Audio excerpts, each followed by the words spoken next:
장관 후보자 3명에 대한 인사청문 보고서 재송부 요청 시한이 이틀 앞으로 다가왔습니다. 하지만 여야 사이의 이견은 전혀 좁혀지지 않고 있습니다.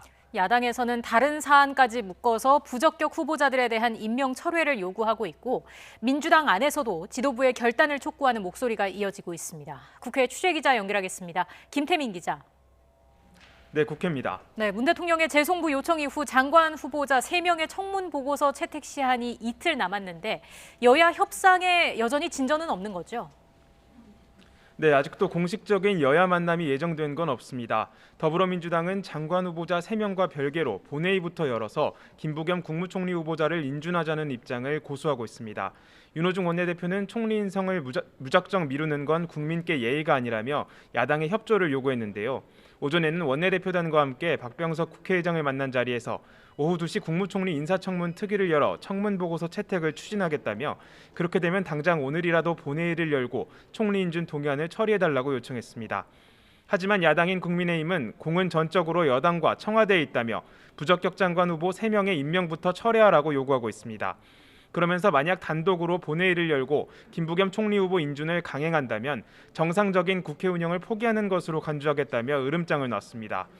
여기에 법사위원장직과 김호수 검찰총장 후보자의 인사청문회 문제까지 협상 테이블에 올려 얻을 건 최대한 얻어내겠다는 입장입니다. 민주당 내부에서도 초선과 재선 의원을 중심으로 일부 장관 후보자 임명 철회를 요구하는 목소리가 점점 높아지면서 지도부의 고민도 깊어지고 있습니다. 더불어민주당 초선 모임인 더민초는 오늘 아침 간담회를 열고 장관 후보 중 최소한 1명은 청와대에 부적격 제안을 권고하라고 공개 요구하기도 했는데요. 함께 들어보겠습니다. 사람을 정해서 하는 것은 그 결정권자의 여러 가지 이거를 존중하고 1명 정도는 부적격 판정을 내려야 된다.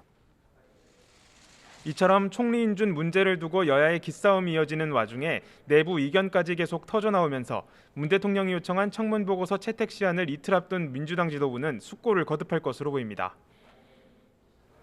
네, 오늘 국회 밖에선 유력 대권 주자인 이재명 경기지사가 전국적인 조직을 출범시켰는데 대권 행보를 본격화한 것이다. 이렇게 봐도 되겠습니까?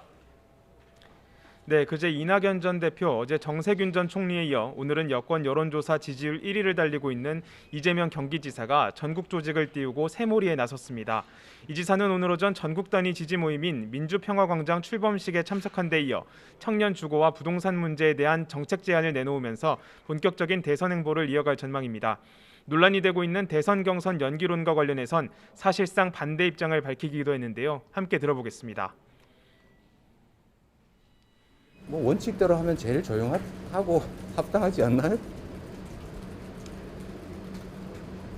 뭐 더 길게 드릴 말씀은 없네요. 네. 야당인 국민의힘에서는 다음 달 초 열리는 전당대회를 앞두고 당권 경쟁이 치열하게 이어지고 있습니다. 최근 한 여론조사에서는 국민의힘 지지층 사이에서 나경원 전 의원이 지지율 1위를 차지한 가운데 이준석 전 최고위원 15.2%, 주호영 전 원내대표 14.9% 순으로 접전을 벌이고 있는 것으로 나타났습니다. 경륜을 앞세운 영남권 중진 의원들과 정치 신인들의 대결 구도가 자리 잡으면서 설전도 이어졌습니다. 특히 주호영 전 원내대표가 에베레스트에 오르려면 뒷산만 다녀봐선 안 된다며 초선급 의원들을 견제한 발언을 두고서 이준석 전 최고위원은 아직 좋은 기회를 얻지 못한 젊은 사람에게 큰 상처가 되는 실언이라며 경험보다는 비전으로 승부해야 한다고 맞받았습니다. 김웅 의원, 이준석 전 최고위원에 이어 윤희숙 의원 등도 당권 도전을 고민하는 것으로 알려진 가운데 이런 움직임이 어떤 이변을 일으킬지도 주목되고 있습니다. 지금까지 국회에서 YTN 김태민입니다.